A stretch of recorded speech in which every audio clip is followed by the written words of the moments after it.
नः सरस्वती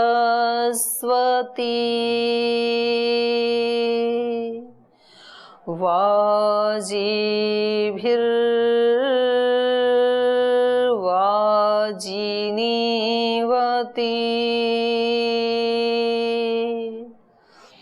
यज्ञं वस्तु धिया वसु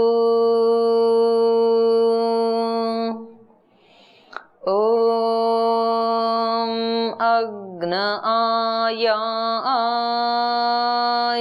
वीतये गृणानो हव्यदातये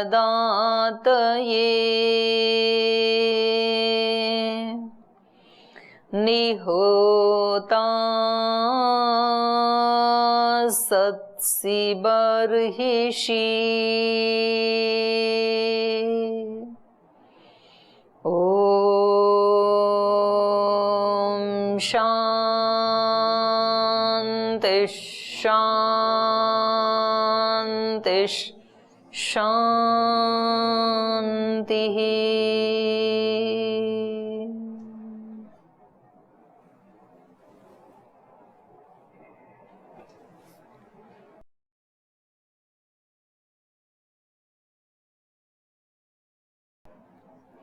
तो ये जो हम प्रार्थना करते हैं,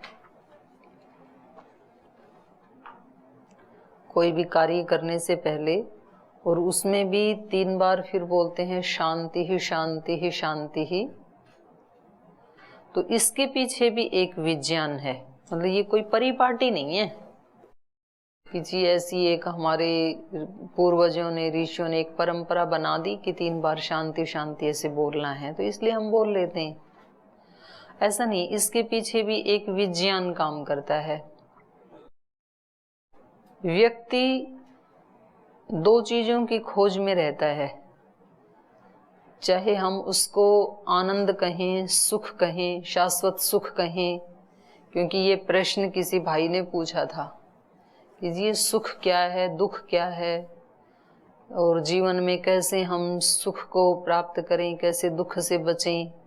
तो ऐसे किसी का भी कोई प्रश्न है तो आप पूछ सकते हैं। अभी तो ये एक प्रश्न का उत्तर काफी लंबा चल रहा है, लेकिन ये बहुत हमें गहराई में लेके जा रहा है।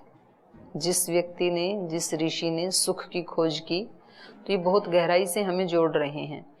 तो हम 2 चीजों को सबसे ज्यादा चाहते हैं, शांति और सुख, और उस सुख को ही शाश्वत सुख, आनंद ऐसे कह देते हैं। छोटे सुख में हम तृप्त नहीं हो सकते हैं। तो इसलिए ये जो प्रसंग चल रहा है, ये भूमा वाला प्रसंग चल रहा है। यो वै भूमा तत्सुखम। इस प्रश्न का उत्तर एक शब्द में दिया जा सकता था। जिन्होंने ये प्रश्न पूछा तो उनको बताया जा सकता सुख क्या है, तो ऋषियों ने कहा यो वै भूमा तत्सुखम। जो भूमा है वो सुख है। न अल्पे सुखम अस्ति, अल्प में सुख नहीं है, बात खत्म। लेकिन इतने से समझ में नहीं आएगा, उसकी गहराई तक जाना पड़ेगा। हम सुख के लिए, खुशियों के लिए सब संबंध बनाते हैं संसार में। संसार में जितने भी संबंध हैं वो सब किसके लिए हैं? सुख के लिए। चाहे वो 2 मित्रों का संबंध है, किसी माता का और उसकी संतानों का संबंध है, बेटे बेटियों का सुख है, पति पत्नी का सुख है, गुरु शिष्य का संबंध है, भाई भाई का संबंध है, मित्र मित्र का संबंध है, राजा प्रजा का संबंध है, बॉस का एम्प्लॉय का संबंध है। जितने भी संबंध हो सकते हैं, दान दाता का और दान लेने वाले का संबंध है। लेने वाले को लेने में सुख मिल रहा है कि कहीं अच्छी सी दक्षिणा मिले, देने वाले को देने में सुख मिल रहा है कि मैं इतना दान दूं तो मुझे संतुष्टि होगी।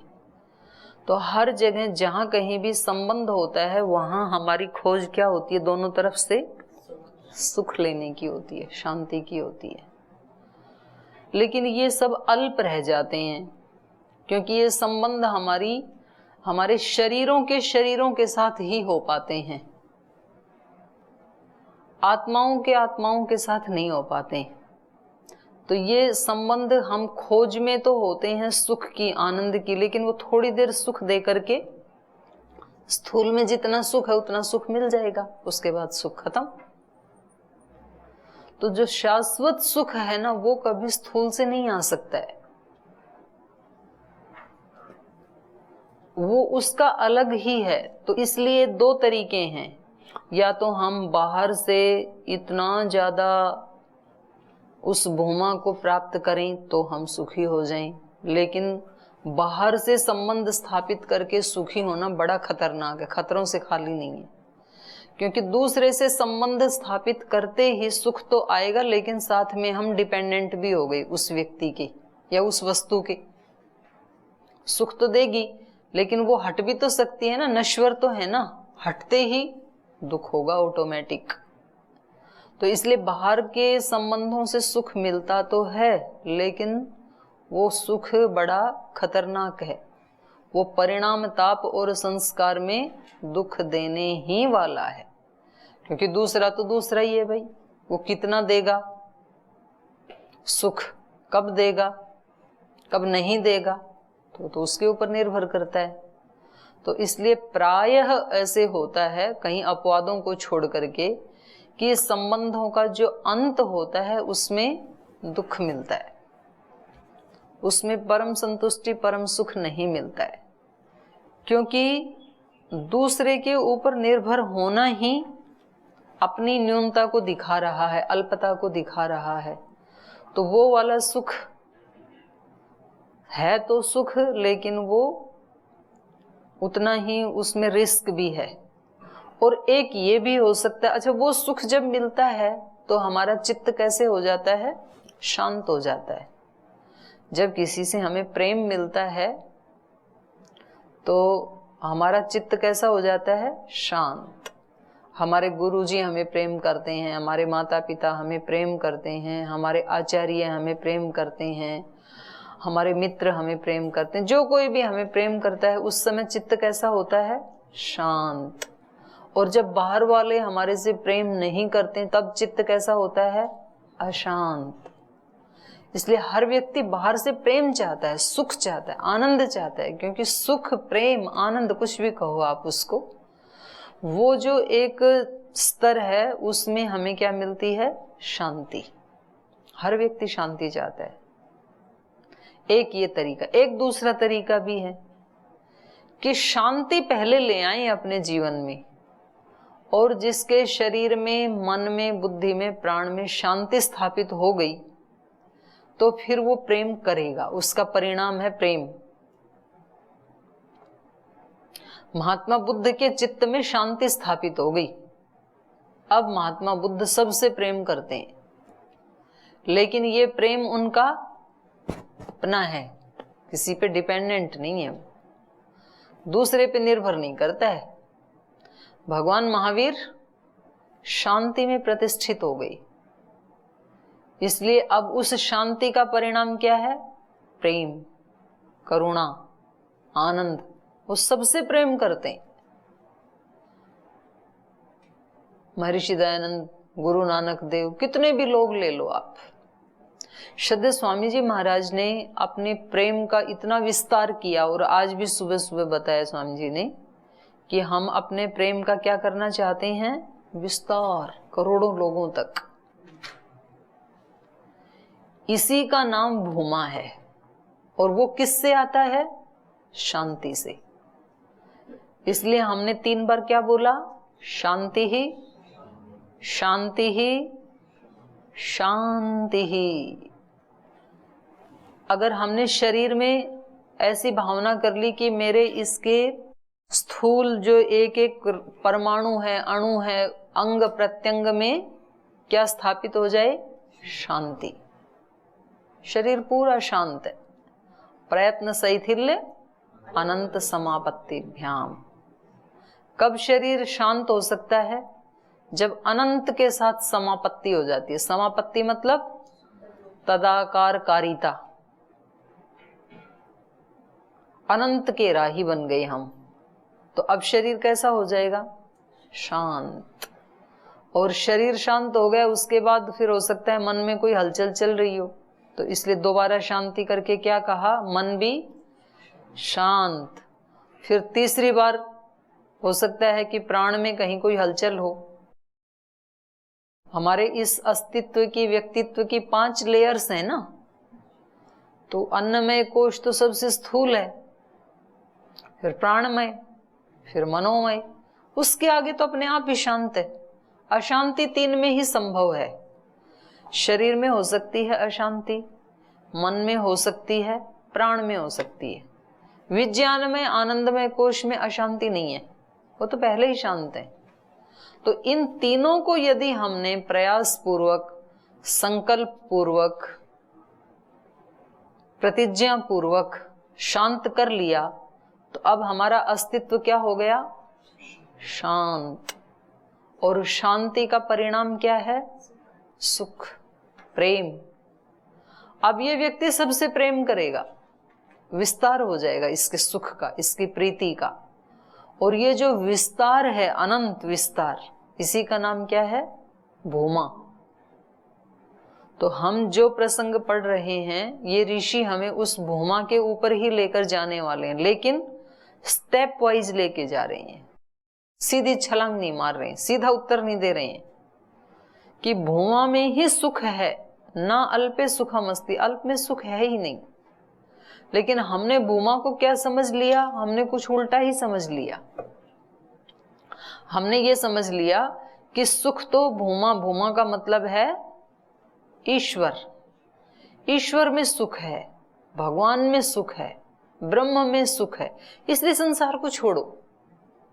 हमें नौकरी नहीं करनी है, हमें बिजनेस व्यापार नहीं करना, हमें मकान नहीं बनाना, हमें विद्या नहीं पढ़नी, हमें स्कूल कॉलेजेस नहीं चलाने, ऐसा हमने सोच लिया।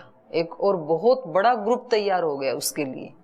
वो कहते हैं काम से बचो, कोई भी काम मत करो। यहां चूक हो गई हमारे से, क्योंकि हमने भूमा का अर्थ ये समझ लिया कि इस सब से अलग कोई एक शक्ति, बस हमें उसको पाना है और इस सब को हमें हटाना है। तो भूमा इन सारी शक्तियों को मिलकर के ही भूमा बनता है। भूमा का मतलब यही है। हमारे पास जो जो चीजें हैं उनको हमें कैसे बनाना है, भूमा। उसको कत्ल नहीं करना, बीच में उसकी हत्या नहीं करनी है।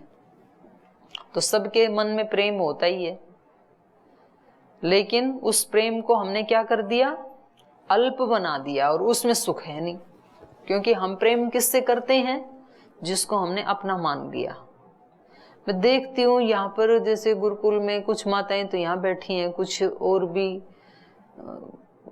1-2 माताएं जैसे उनको मैं नजदीक से देखती हूँ, उनके बच्चे कितना तंग करते हैं उनको। हे भगवान, मतलब वो कुछ का कुछ बोलते रहते हैं, कुछ की कुछ क्रिया करते रहते हैं, और वो माँ जैसे तो कुछ किया ही नहीं, मतलब उसके ऊपर कोई असर ही नहीं होता है। वो कभी इधर सिर पे चढ़ जाते हैं, कभी बाल नोच लेते हैं, कभी उसको कहते हैं सब आपके कारण मैं परेशान हो रहा हूं, आपने मुझे दुखी कर दिया, और वो आराम से सुन रही है उसको। तो मेरे को लगता है कितना इस माँ के अंदर कितना धैर्य है, अपने घर बार सब छोड़ के यहाँ बैठे हैं। मुझे लगा कितना त्याग है ये, कितनी तपस्या है। लेकिन वो किसके लिए कर रहे हैं, अपने बच्चे के लिए, जिसको हमने अपना मान लिया। तो बड़ी आसानी से कर लेते हैं, क्योंकि व्यक्ति ने तय कर लिया ये मेरा है, इसलिए इसके लिए त्याग करना, इसके लिए तपस्या करना, इसके लिए क्षमा करना, इसकी गलतियों को माफ करना, ये मेरे लिए क्या है, सहज है बिल्कुल। क्यों, क्योंकि ये मेरा है। और वो ही त्रुटि जब दूसरे का बच्चा कर दे या दूसरा व्यक्ति बड़ा कोई कर दे, तो फिर वहां पर नहीं सहन होता है, फिर उसको हम दंड देना चाहते हैं। क्यों, क्योंकि वो अपना नहीं माना हमने। तो प्रेम तो था हमारे अंदर, लेकिन प्रेम को हमने क्या कर दिया, अल्प, सीमित कर दिया। उसी प्रेम को क्या करना है, भूमा बनाना है। ये ही साधना है बस, और ये ही सुख है, और ये ही सुख का रहस्य है। और वो हमारे सामने अनेक ऋषियों ने भी बनाया और आज लाइव श्रद्धेय स्वामी जी महाराज ने बनाया। महाराज जी ने और क्या किया, अपने प्रेम का विस्तार कर दिया। संकुचित होता तो एक परिवार से करते, कुछ 4-5 लोगों से करते, लेकिन उन्होंने उस प्रेम को जो केवल अपनी माँ के प्रति था वो करोड़ों माताओं तक फैला दिया।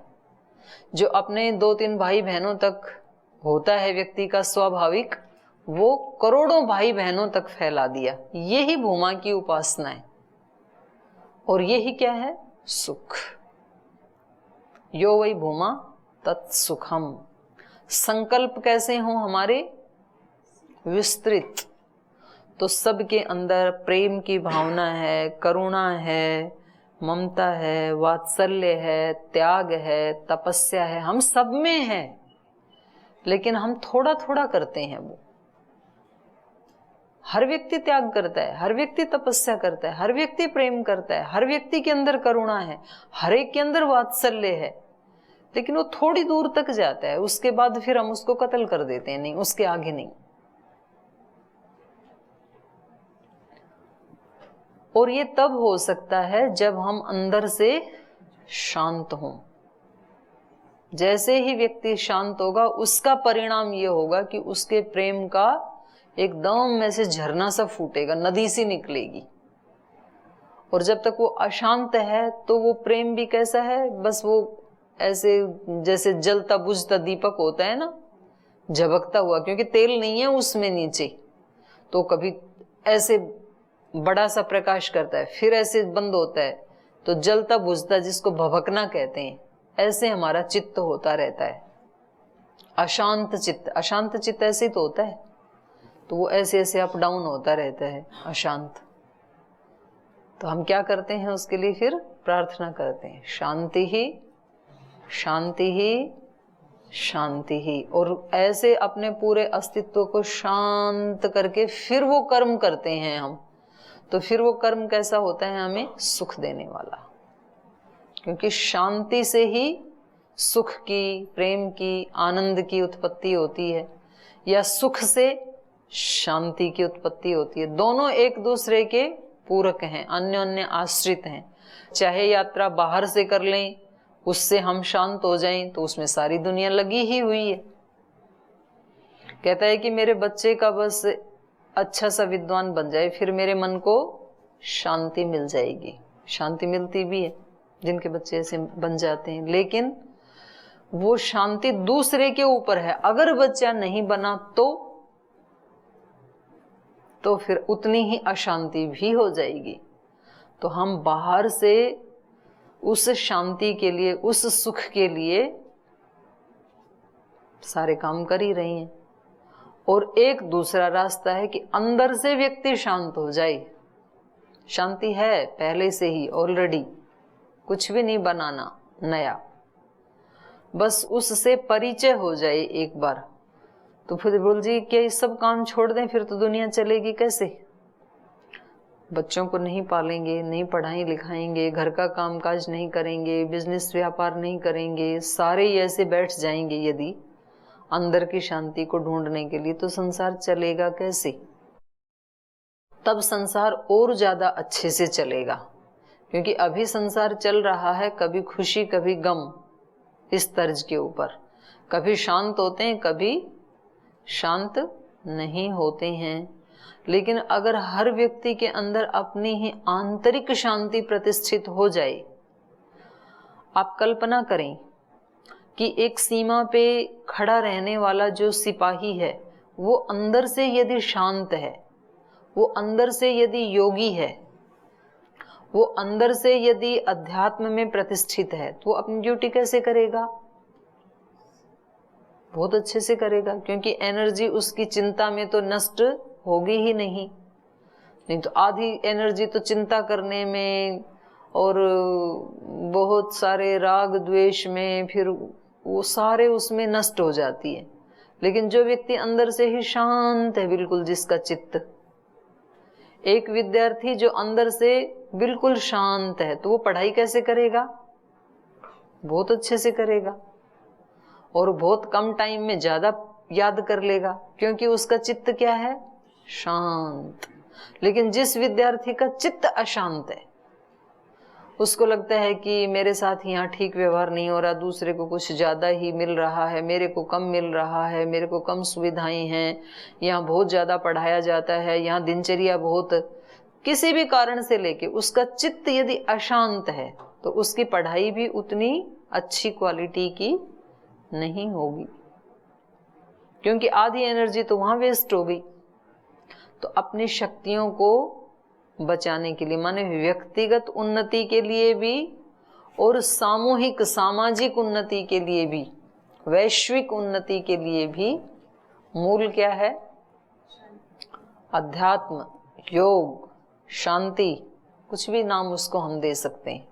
अपने अंदर से यदि शांति है, व्यक्ति अंदर से ही तृप्त है, तो फिर बाहर उसको सब काम और सब चीजों की स्थापना करने में फिर आनंद ही मिलेगा, बाहर वालों को भी आनंद मिलेगा और उस व्यक्ति को खुद तो आनंद मिलता ही मिलता है। स्वामी जी महाराज को खुद तो आनंद मिला ही मिला,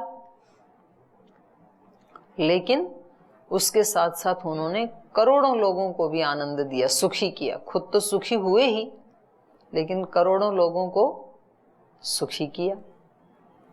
महर्षि दयानंद ने, भगवान बुद्ध ने, भगवान महावीर ने, गुरु नानक देव ने, जितने भी हमारे ऋषि हुए, योगी हुए, पतंजलि, पाणिनि, उन सब ने खुद तो व्यक्तिगत जीवन में तो उस शांति को, प्रेम को, आनंद को महसूस किया ही, उसके साथ साथ करोड़ों लोगों को और भी दिया।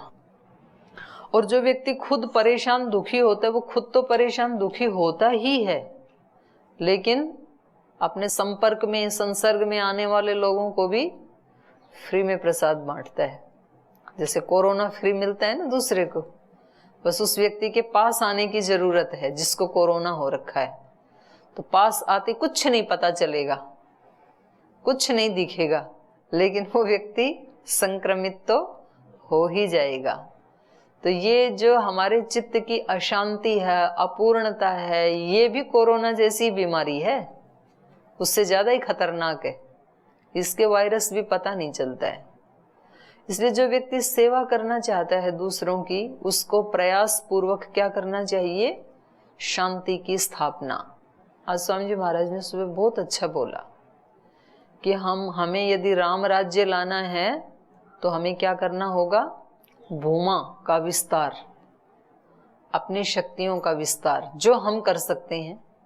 हम अपनी प्रेम का, करुणा का, त्याग का, तप का, क्षमाशीलता का, सहनशीलता का, वात्सल्य का, त्याग का, तपस्या का, इनका क्या कर सकते हैं, विस्तार। कितना विस्तार करें, अनंत के राही हैं, अनंत तक जाने दो। बोल जो अपने अपने परिवार में तो कर सकते हैं, इसके आगे कहां तक विस्तार करें।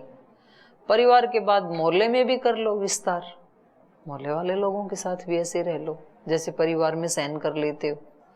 फिर मोहल्ले तक तो कर सकते हैं, फिर गांव के साथ भी कर लो। वो उसको बढ़ाते जाएं हम, जितना बढ़ाएंगे उतनी सामर्थ्य आएगी, जितनी सामर्थ्य आएगी उतना बढ़ा सकते हैं, क्योंकि व्यक्ति खर्च कितना करेगा, जितनी उसके पास सामर्थ्य है। लेकिन ये खर्च करना ऐसा, जितना खर्च करेंगे उतनी सामर्थ्य बढ़ जाती है। स्वामी जी महाराज ने सेवा कहाँ से शुरू की, 10 लोगों से शुरू की। 10 लोगों की सेवा की तो सामर्थ्य बढ़ गई। फिर उस सामर्थ्य से उन्होंने 100 लोगों की सेवा की, फिर और सामर्थ्य बढ़ गई। फिर 1000 की, फिर और बढ़ गई, फिर लाखों की और सामर्थ्य बढ़ गई, करोड़ों की, फिर भी सामर्थ्य बढ़ती जा रही है। तो भारत के साथ साथ अनेक देशों की और अभी उसका विस्तार हो ही रहा है। तो ऐसे व्यक्ति कहां तक विस्तार कर सकता है, ये वही तो बता रहे हैं। जहां तक इसका कामचार है, जहां तक इसकी गति है, वहां तक के आनंद को प्राप्त कर लेगा। ये तो सिखा रहे हैं सनत कुमार हमें। जहां तक अन्न की गति है, जहां तक वाणी की गति है, जहां तक संकल्प की गति है, वहां तक इसका क्या हो जाएगा, यथा कामचार। यथा कामचार मतलब निर्बाध गति। तो प्राणायाम की निर्बाध गति कहां तक हो गई? अभी योग की निर्बाध गति कहां तक फैल गई? लगभग 200 देशों तक, भारत के साथ साथ। और कहां तक जा सकती है? संभावनाएं क्या हैं, कहां तक जा सकती है? जहां जहां तक सृष्टि है वहां वहां तक जा सकती है, वहां वहां तक विस्तार हो सकता है। इस पृथ्वी के अलावा भी अगर कोई पृथ्वी हो, मानो कि चंद्रमा के ऊपर जीवन हो, और यहां से कुछ 10-20 लोग जाएं चंद्रमा पे और वहां जाके योग कक्षा लगाना शुरू करें, तो विस्तार हो सकता है कि नहीं हो सकता? हो सकता है। तो वहां भी शुरू हो जाएगा। फिर उसके अतिरिक्त भी कोई पृथ्वी हो ब्रह्मांड में और वहां भी जीवन हो, वहां भी जाया जा सकता है। तो ऐसे हमारी यात्रा कहां तक हो सकती है? अनंत। अनंत के राही है ना, तो अनंत तक हो सकती है। तो उसकी कोई सीमा नहीं है। कोई व्यक्ति पूछे, बोल जी इतना सहन कर लिया, सहन कहां तक करें?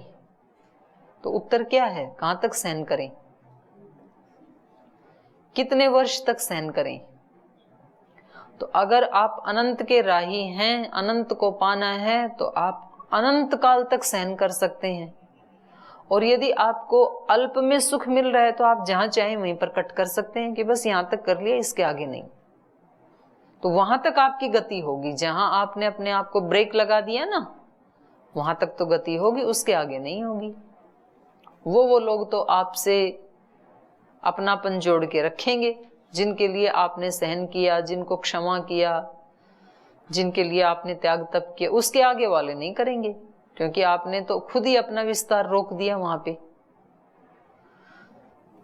तो ये इतना सरल तरीके से हमें उसकी शिक्षा दे रहे हैं सनत कुमार। तो कल बात चल रही थी अन्न की, और उस अन्न का भी मूल क्या है? जल। अन्न किससे पैदा होते हैं? जलों से।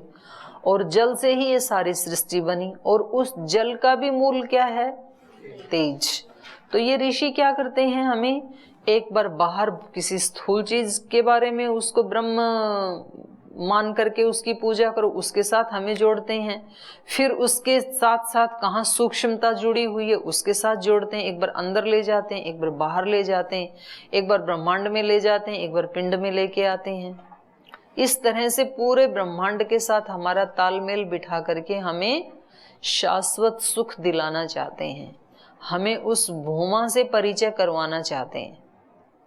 तो कभी ये कहते हैं कि आपका जो विचार है, आपका जो संकल्प है, आपका जो अनेक प्रकार का बल है, उन सबको ही ब्रह्म मानो। माने अपनी जो आंतरिक शक्तियां हैं उनको ब्रह्म मानो, तो आपका अंदर विस्तार होता चला जाएगा। आप रुक नहीं जाओगे। केवल आप स्थूल शरीर पे ही यात्रा खत्म नहीं हो जाएगी आपकी। जो साधारण मनुष्य होते हैं उनके जीवन की यात्रा स्थूल शरीरों से तो शुरू होती है और स्थूल पे ही खत्म हो जाती है।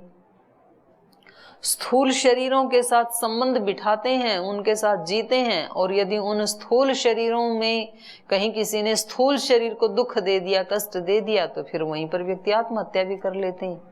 तो जीवन कहाँ खत्म हो जाता है?